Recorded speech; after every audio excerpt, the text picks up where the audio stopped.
సహోదరులు వచ్చి నీ సత్య ప్రవర్తన గురించి సాక్ష్యము చెప్పగా విని బహుగా సంతోషించి తిని నా పిల్లలు సత్యమును అనుసరించి నడుచుకొనుచున్నారని వినుట కంటే నాకు ఎక్కువైన సంతోషము లేదు. చిన్న ప్రార్థన చేసుకుందాం. ప్రార్థన చేసుకుని వాక్యాన్ని ధ్యానం చేసుకుందాం. మహాపరిశుద్ధుడు ప్రియుడైన మా ప్రభువా, నీ పరిశుద్ధ పాదాలకు స్తోత్రాలు. ఇంతవరకు పాటల్లో నైనా ఆరాధనలో మీరు ఉన్నారు. ఈ వాక్యం ద్వారా మరొక పర్యాయం మాతో మాట్లాడమని, మమ్మల్ని బలపరచమని ప్రియ రక్షకుడు ప్రభు అయిన యేసు నామములో ప్రార్థించి వేడుకుంటున్నాము తండ్రి. ఆమేన్.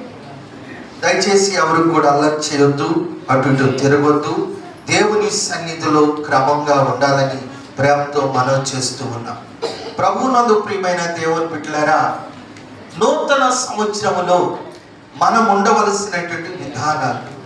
నూతన సంవత్సరం దేవుడు ఈ నూతన సంవత్సరం మనకు ఒక గిఫ్ట్గా ఇచ్చాడు, ఒక బహుమానంగా ఇచ్చాడు, ఒక కానుకగా ఇచ్చాడు, ఒక భాగ్యముగా ఇచ్చాడు, ఒక అదృష్టముగా ఇచ్చాడు.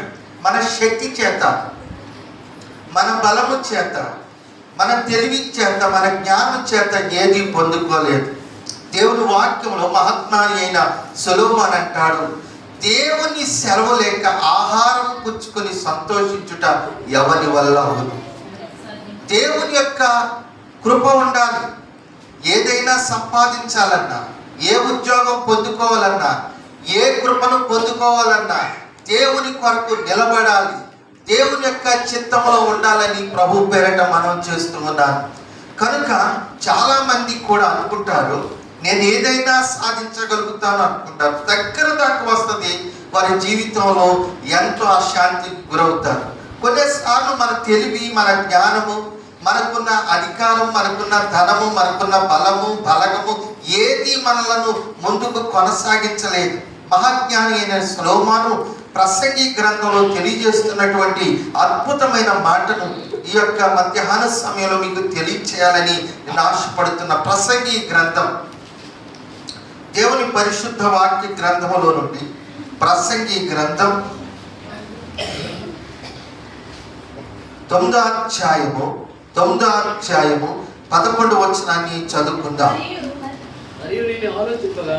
మరియు నేను ఆలోచింపగా సూర్యుని క్రింద జరుగుతున్నది నాకు తెలియబడెను.